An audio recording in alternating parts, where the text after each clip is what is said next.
달에 사람들이 간 이후로 두 번째 이제 가고 싶은 대상이 바로 화성입니다. 만약에 외계인 천문학자들이 있다면 이제 태양계를 이렇게 보잖아요. 그러면 이제 행성들을 이렇게 볼 거예요. 뭐 지구라는 행성과 가장 비슷하고 거의 쌍둥이라고 얘기할 것은 화성이 아니라 사실은 금성입니다. 크기가 비슷해요. 지구랑 그러고 뭐 거리도 이렇게 가까이 있고요. 그래서 당연히 지구와 금성을 택할 겁니다. 근데 문제는 이산화탄소. 그래서 이거 머금고 있는 거죠, 열을. 그래서 표면에서의 온도가 450도. 그래서 태양계 내에서 가장 뜨거운 것 중에 하나겠죠. 그 온실 효과라고 얘기하는, 뭐 요즘에 이제 지구 온난화 얘기하고 그러는데 어떤 임계점이 넘어버리면 그렇게 될 거다 하고 이렇게 걱정을 하는 그 본보기가 사실은 금성 표면입니다.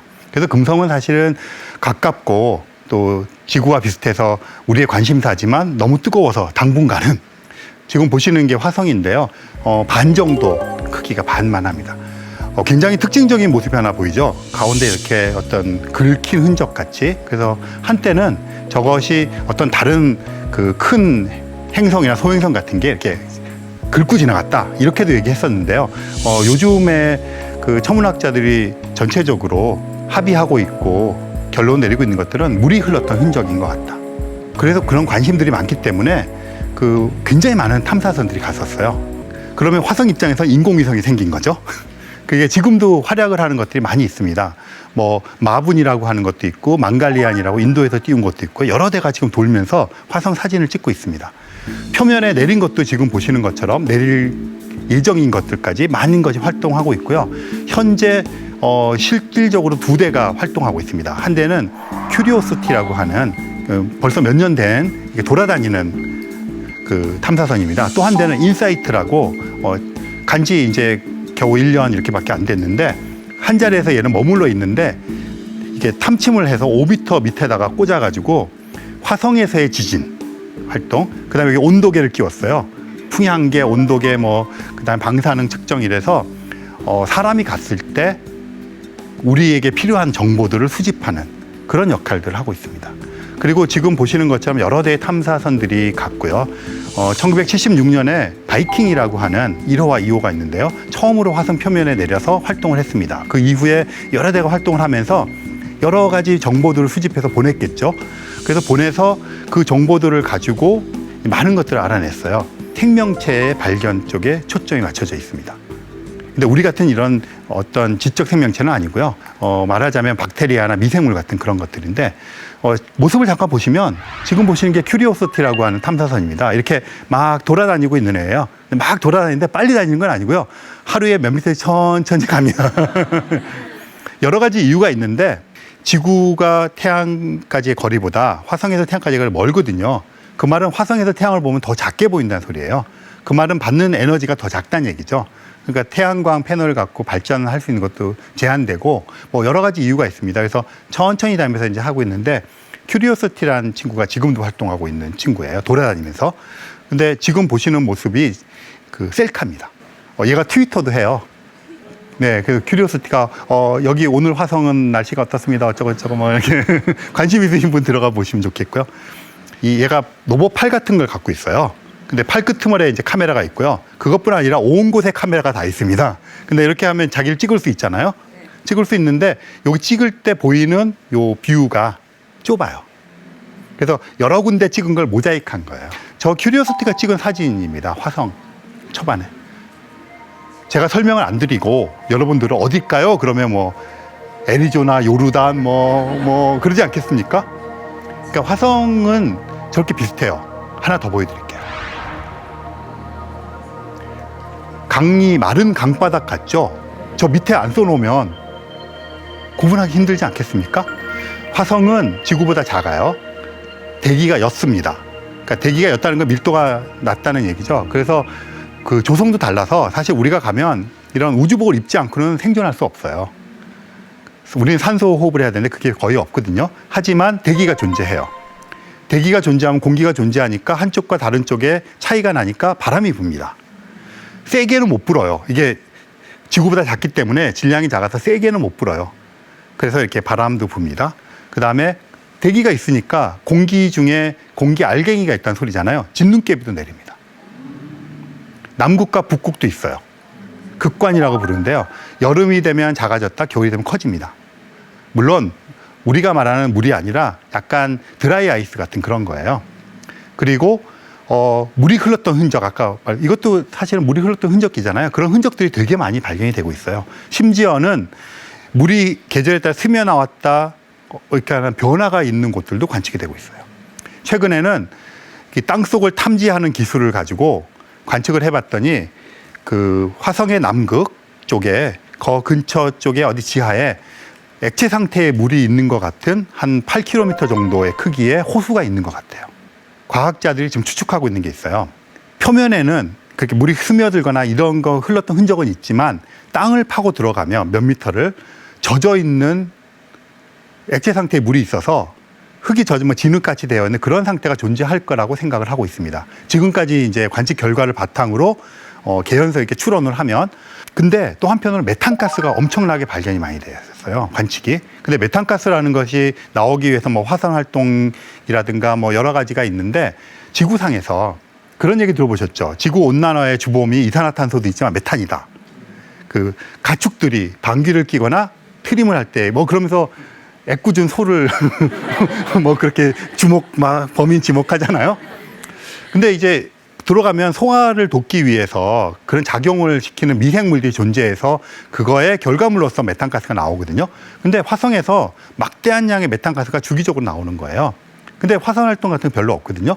그렇다면 지하에서 젖어 있는 땅 속에서 메탄가스를 만들어내는 미생물이나 박테리아가 있지 않을까? 그게 지금 과학자들이 의심하고 있는 거예요. 그렇다면 가서 파보자. 그래서 이제 내년이 2020년입니다. 2020년에 탐사선들이 여러 대가 가요. 마르스 2020이라고 하는 미국 탐사선이 가고요. 엑소 마르스라고 하는 유럽 우주국의 탐사선이 가고, 심지어는 다른 나라들도 준비를 하고 있어요. 그 목적이 거의 동일합니다. 굴착기를 가져가요. 땅을 파서 메탄가스를 뿜어내는 미생물이 있는지를 확인하는 거예요. 굉장히 구체적이지 않습니까? 그냥 있냐 없냐 이런 게 아니고요. 그래서 가부간에 화성에는 조만간 지금 이런 식의 추론이 맞을 수도 있고 틀릴 수도 있죠. 맞으면 그동안 과학자들이 해왔던 방향이 옳았다는 거고, 두 번째 태양계 내에서 또는 전 우주에서 생명체가 발견되니까 엄청난 흥미로운 일이 발생하는 거고요. 만약에 발견을 못했어요. 이렇게까지 추론했는데 그럼 뭔가 틀렸다는 거잖아요. 우리가 지금 너무 신나는 거죠. 이제 다시 시작이다. 아는 것도 중요하지만 우리가 하던 것이 틀렸다는 걸 명확하게 아는 것이 과학에서는 되게 중요합니다. 그래야 다른 어떤 걸 만들어 가잖아요. 그래서 실패가 없는 거죠. 어떤 경우든. 그래서 어쨌든 제가 말씀드리고 싶은 것은 이런 무인 탐사선들이 가서 화성에서 생명체 여부를 따지는 것이 지금 끝에 와 있는 거예요. 가부간에. 그래서 이런 것을 가지고 조만간 종지부를 찍고 새롭게 나갈 건지 이거를 더 심화할 건지를 하는 그런 기점에 우리는 그것을 목격하고 있는 겁니다. 그런데 사실은 더 관심 있는 것은 사람이 가보는 거. 사람이 가보는 거, 달까지 갔으니까 이제 금성은 너무 뜨거워서 아직은 못 가고, 아무래도 미국 그 항공우주국 나사라는 곳이 제일 앞서가고 있잖아요. 늘 이게 주도를 합니다. 그곳에서 유인 탐사선을 보내겠다고 계속 얘기를 하면서 계속 연기를 하고 있어요. 처음에는 2010년대 중반에 가겠다 그랬어요. 이미 지났습니다. 2020년대 중반에 간다 그러니 또 바뀌었어요. 지금 2030년대 후반에 간다 그럽니다. 과학자들 데려가는 거예요. 과학자들 데려가서 탐사를 하고 돌아오는 겁니다. 그러면 왜 이렇게 늦어질까? 달까지는 일주일짜리 여행이면 3일 가고 3일 돌아오고, 그런데 화성은 멀어요. 지구는 태양 주위를 1년에 한 바퀴를 돕니다. 공정 궤도가 1년이라는 거죠. 화성은 대략 2년 정도. 그러니까 우리가 한 바퀴를 돌고 오면 화성 반 바퀴밖에 안 돌았죠. 그러니까 화성까지 우리가 탐사선을 보낼 때 그러면 한 2년, 사실 한 2년 2개월에 한 번씩 지구와 화성이 가까워집니다. 그럴 때를 화성 대접근이라고 불러요. 그러면 가까우니까 화성이 커 보이겠죠. 밝아요. 그래서 가끔씩 화성 대접근, 그래서 막 관측해요. 그럽니다. 더 잘 보이잖아요. 망원경으로 봐도. 그러니까 언제 탐사선을 보내겠습니까? 가까울 때 보내야 빨리 가고 그럴까요? 멀면 갈 수는 있겠지만, 그러니까 화성 탐사선은 2년에 한 번씩 보냅니다. 2020년이 보내는 해예요. 2018년에 보냈고. 그래서 아까 마르스 2020, 엑소 마르스 이런 게 다 2020년을 타겟으로 준비를 하고 있는 거예요. 그런데 문제는 제일 가까워졌을 때, 이제 다가오실 때 미리 쌓아야겠죠. 그래서 이제 최적의 그걸 찾아가는데, 문제는 제일 가까운 대접근을 했을 때조차도 지구에서 화성까지 가는데 대략적으로 로켓이 초속 20km, 30km 뭐 이런 정도의 속도의 로켓들입니다. 그 정도가 보통 날아가는 속도예요. 그런 속도로 날아가서 제일 가까웠을 때 최소화 걸리는 시간이 6, 7개월. 달까지는 3일이면 간다 그랬잖아요. 그러니까 달에 갔다 올 때는 사실은 좀 열악한 환경이나 해도 갔다 올 수가 있고 인간의 욕구를 억제시키면서 사명감을 갖고 갔다 올 수도 있어요. 6, 7개월 사명감 갖고 갈 수 있겠습니까? 아폴로 11호 갈 때 우주인들이 기저귀 차고 가는데 밥도 제대로 못 먹고 가는 거예요. 그 좁은 의자에 앉아서. 그렇게 6개월 갈 수 있겠습니까? 7개월? 못 갑니다. 더군다나 돌아와야 되잖아요. 그럼 또 6, 7개월 돌아와야 되는 거예요. 가면 화성이 너무 멀어지기 전에 돌아와야 되잖아요. 한 달 머물 수 있습니다. 그래서 그렇게 가고 한 달 머물고 돌아와야 돼서 최소한 500일이 넘게 걸립니다. 그럼 500일 동안 먹고 살아야죠. 더 심각한 거는 이거 계속해서 우리가 이산화탄소 내뱉지 않습니까? 우주선을 타고 가요. 근데 내뱉자마자 질식사해서 죽습니다.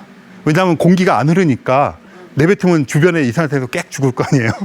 그러니까 이제 이거를 막 이렇게 공기 순환을 시키고 계속 산소를 공급하고 순환 이런 장치가 최소한 500일이 넘게 안정적으로 우리가 살아서 돌아올 수 있는 보장이 될 정도로 되어야 되죠. 그게 되지 않으면 못 보내는 거죠. 그것뿐이겠습니까? 가다 연료 떨어지면 안 되죠. 그 다음에 아까 말씀드린 대로 먹을 거, 배설하는 거 어떻게 할 건지. 그러니까 굉장히 많은 우리가 그냥 여기서 500일을 어디 가서 집 속에 틀어박혀 살아라.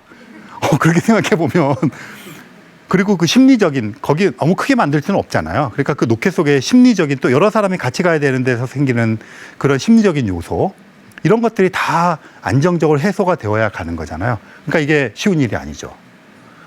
그래서 실제로 국제우주정거장이라는 곳이 있는데요. 지상에서 한 450km, 400km, 500km 거기에서 이제 그 우주에서 먹을 식량 같은 것들 이런 걸 이제 키웁니다. 마션 영화에 보면 감자 그건 아주 요원한 일이고요. 여러 가지 키웁니다. 키워서 성공했어요. 근데 성공했지만 사람이 먹어서 무해하다는 게 증명이 되어야 다 먹는 거잖아요. 증명이 된 유일한 게 아마 제가 듣기 양상추라 그래요. 그거는 그래서 우주인들이 지금 먹고 있습니다. 키워서. 다른 것도 성공했지만 이제 그런 게 증명이 갈 길이 먼저 감자 언제 감자 해서 그래서 어려운 겁니다. 그러니까 달과 화성까지 사람을 보낸다는 거는 단순하게 거리의 문제가 아니라 그 거리와 시간으로부터 촉발되는 지금 말씀드린 여러 가지 문제가 엄청나게 힘들겠죠. 그게 모든 것들이 해결돼야 되고 99.999% 안전하다는 게 확인이 되어도 또 재차 확인하고 왜냐하면 생명이 걸려 있으니까. 그리고 우리는 과학자들은 살아서 가서 살아서 활동하고 살아서 돌아와야 되니까. 그런 게 문제죠. 그러니까 어려운 거예요. 그래서 지금까지 계속 연기를 하고 있는 겁니다. 지금 미국 나사에서의 계획은 2030년대 말 과학자를 보낸다. 이게 그거거든요. 그래서 뭐 이런 걸 합니다. 뭐 마르스는 그래서 저기 먹을 것들 뭐 이런 거부터 시작해서 생존을 위한 실험들을 곳곳에서 계속 지금 십수년 동안 수십 년 동안 해오고 있습니다. 바이오스피어 2라고 하는 게 미국에 있는 건데 애리조나주에 있는데 저기 가면 저런 큰 시설을 지어놓고 지금 관광지입니다. 가실 수 있어요. 저기 안에다가 이런 식으로 집을 지어놓고 고립된 곳에서 생활을 시키는 겁니다. 자급자족. 그래서 저 안에서 이제 이런 식으로 하고 있고 러시아의 모스크바에다가 마르스 500, 왜 500인지 아시겠죠? 갔다 오는데 500일이 걸리니까. 그래서 모스크바에다 이런 장치를 만들었어요. 저 속에다가 사람들을 이렇게 집어넣어서 인체 변화 같은 걸 모니터링 해야 되잖아요. 저런 실험의 축적을 굉장히 많이 하고 있습니다. 인체 변화 같은 게 되게 중요하잖아요. 저렇게 하고 그 다음에 하와이에다가 저렇게 작은 것도 만들어서 이렇게 다 들어가서 몇 개월씩 고립된 생활을 하면서 그런 걸 계속 축적하고 있습니다. 하지만 아직 마음 놓고 보낼 정도의 생명 유지에 대한 그게 안 된 거죠. 그래서 2030년대 후반인데 경험치로 보면 또 연기가 되겠죠. 그때는 민간인들이 가는 게 아니고 특히 과학자들을 보내서 하는 거기 때문에 여러분이나 제가 가기는 아직은 요원합니다. 그런 와중에 좋은 소식이 있습니다. 2012년에 마르스 원이라고 하는 회사가 생겼는데요. 네덜란드 청년 2사람이 회사를 차렸어요. 그런데 놀랍게도 2030년대 후반에 미국 나사에서 과학자들을 화성에 보낸 유인 탐사 계획을 하고 있는데 이 친구들이 굉장히 도전적으로 2020년대 후반에 이제 10년 남았죠. 후반에 화성에 미국 나사보다 먼저 사람들을 보내겠다. 그럼 어떻게 보낼 거냐가 문제잖아요. 2가지 조건을 내세웠습니다. 첫 번째 조건은 기존의 기술로 간다. 그걸 좀 바꿔. 왜냐하면 아까 보신 것처럼 굉장히 많은 화성 무인 탐사선들이 갔어요. 그러니까 일단 가는 거는 문제가 없어요. 그러니까 거기다가 좀 개량을 하겠다는 거죠, 물론. 그럼 시간을 단축시킬 수 있다. 뭐 그럴듯하죠. 그랬더니 이제 저것에 대해서 의심의 눈초리를 보는 사람들이 있잖아요. 그래서 예를 들어 미국 MIT에서 논문이 나왔어요. 얼마 만에 다 모두 질식사하는가. 뭐 지금 기술로 가면 뭐 이런 거죠. 그래서 뭐 거기 주장은 뭐 60 며칠 만에 전원 질식사. 그러니까 이제 저기 있는 또 과학자들이 있을 거 아니에요? 아니다. 무사히 간다. 뭐 이러고 이제 논쟁이 벌어졌습니다. 2번째 조건이 중요한데요. 기존의 기술로 가는 겁니다. 2번째 조건은 가서 안 오는 겁니다. 원웨이. 돈은 자기네가 다 대줘요. 가시겠습니까? 가서 안 오고 사는 거예요, 그냥. 돈은 다 대줍니다. 그래서 이제 마르스 원에서 저 당시에 이제 전 세계적으로 이제 인터넷을 통해서 돈은 줄 테니까 가서 안 올 사람 신청하세요. 몇십만 명이 신청을 했습니다. 제가 이렇게 조사해서 듣고는 한 3만 명이 넘는 사람들이 돈을 내고 참여를 했습니다. 그래서 2012년부터 오디션을 진행을 했어요. 지금 50명을 뽑았습니다. 남자 50명, 여자 50명. 최종적으로 20명을 뽑는. 그래서 2년마다 보낼 수 있다 그랬잖아요. 2020년대 말에 어떻게 하는 거냐면 먼저 로봇을 기자재와 함께 실어서 보냅니다. 2026년 뭐 그럴 쯤에 그러면 가서 얘가 집을 짓는 거예요. 그리고 2년 후에 사람이 가면 집이 지어져 있어요. 그럼 4명씩 보내는 거예요. 여자들, 남자들. 그럼 그 사람들이 4명이서 2년 동안 또 집을 지어요. 그럼 그 다음에 오는 4명을 또 맞이하는 거죠. 그래서 40명의 정착촌을 만들겠다. 이게 목표입니다. 그래서 50명에서 20명 줄이는 오디션을 진행하고 있는 거죠. 언론 기사에 인터뷰한 걸 봤는데 어떤 여자분인데 미국의 소프트웨어 엔지니어 분인데 화성에서 아기를 낳는 첫 번째 인류가 되겠다는 포부를 밝히셨어요. 가시겠어요? 그런데 들으시면서 여러 가지 생각이 드시죠. 굉장히 기발한 아이디어인데 또 한편으로는 가능할까? 뭐 여러 가지 생각이 들죠. 의심의 눈초리를 많이 보고 있을 거예요. 이 와중에 일론 머스크가 등장했습니다. 일론 머스크라는 분 아시죠? 이분은 뭐 전기 자동차도 하고 태양광 이런 거 하고 스페이스 X라고 하는 우주선을 만드는 회사를 가지고 있습니다. 자기의 꿈이 화성으로 가는 거라고. 그러면서 이분도 민간인들을 데리고, 근데 규모가 좀 커요. 3,000명을 데려와요. 가서 안 오는 겁니다. 2018년인가요? 이거 실사입니다. 그래픽 아니고요. 자기가 타던 전기 자동차에다가 인형을 앉혀서 자기가 만든 로켓으로 쏴서 화성에 보냈어요. 저 가면서 셀카로 지구를 찍었어요. 물론 저거는 정교한 로켓이 아니기 때문에 그냥 화성 근처로 이렇게 날아가서 어딘가 지금 태양계 어딘가로 그냥 미아처럼 떠돌아다니고 있을 거예요. 하지만 자기의 의지를 보여준 거예요. 최근에 화성으로 갈 그 로켓을 지금 개발하고 있거든요. 스타쉽이라고 부릅니다. 스타쉽 호프 그래서 실험을 하는데 엔진 실험을 하는데 지금 보시는 것. 근데 아까 마르스 원은 약간 스타트업 같은 개념으로 젊은 사람들의 아이디어였지만 이 사람은 우주선을 만드는 회사를 갖고 있는 사람이에요. 그래서 스타쉽이라고 하는 저거 사실은 옛날 만화에 나오는 그걸 그대로 딴 겁니다. 어릴 때 만화 보면서 막 화성에 가는 꿈을 키웠겠죠. 대부분의 과학자들이 그렇습니다. 과학적인 영감 어디서 어릴 때 만화 이게 되게 많거든요.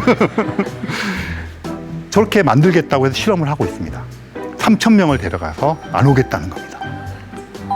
이게 국제우주대회 발표 장면인데 저런 식의 화성 기지를 지어서 가서 안 오겠다는 겁니다. 근데 이 사람은 자기가 우주선도 만들고 있고 이런 사람이니까 뭔가 조금 더 그럴듯해 보이죠? 가시겠어요? 안 가시겠어요? 그런 와중에 사실은 이제 민간의 그런 우주 여행은 3파전입니다. 브랜슨이라는 사람이 있고 베조스가 있는데 베조스는 아마존의 회장. 베조스니 일론 머스크 다 물리학과 출신입니다. 이 베조스 회장이 아마존도 블루 오리진이라고 하는 우주선을 만드는 회사를 갖고 있습니다. 아마존이 책 파는 회사 같지만 사실은 우주선을 만드는 회사예요. 그래서 베조스 회장도 나도 화성 갈래 그랬어요. 하지만 베조스 회장과 일론 머스크의 차이는 베조스 회장은 화성에 가려면 달에 먼저 가야지. 그래서 달에 먼저 갔다 화성 가자 이러는 겁니다. 그런데 사실은 일론 머스크가 벌써 달에 가는 패키지를 먼저 발표했어요. 2023년에 가는 겁니다. 민간인을 태우고. 계약도 했어요. 일본의 아티스트라고 소개되는데 사실은 돈이 엄청나게 많은 사업가입니다. 그 사람과 친구 2명을 2023년에 데리고 3일 날아가서 내리진 않고 돌다가 3일 동안 돌아오는 계약을 체결했어요. 2023년 얼마 안 남았습니다. 자기가 만든 로켓으로. 좀 비쌉니다. 320억 원인가 350억 원인가 그렇습니다. 옆에 보면 브랜슨 회장은 영국 사람인데 미국에서 활동을 하고 있는데 버진 갤럭틱이라고 하는 역시 우주선을 민간 우주선을 만드는 요 세 사람이 3파전입니다. 나도 갈래. 근데 세 사람 다 똑같이 가서 안 오는 겁니다. 그런 와중에 아랍에미레이트라는 나라가 있잖아요.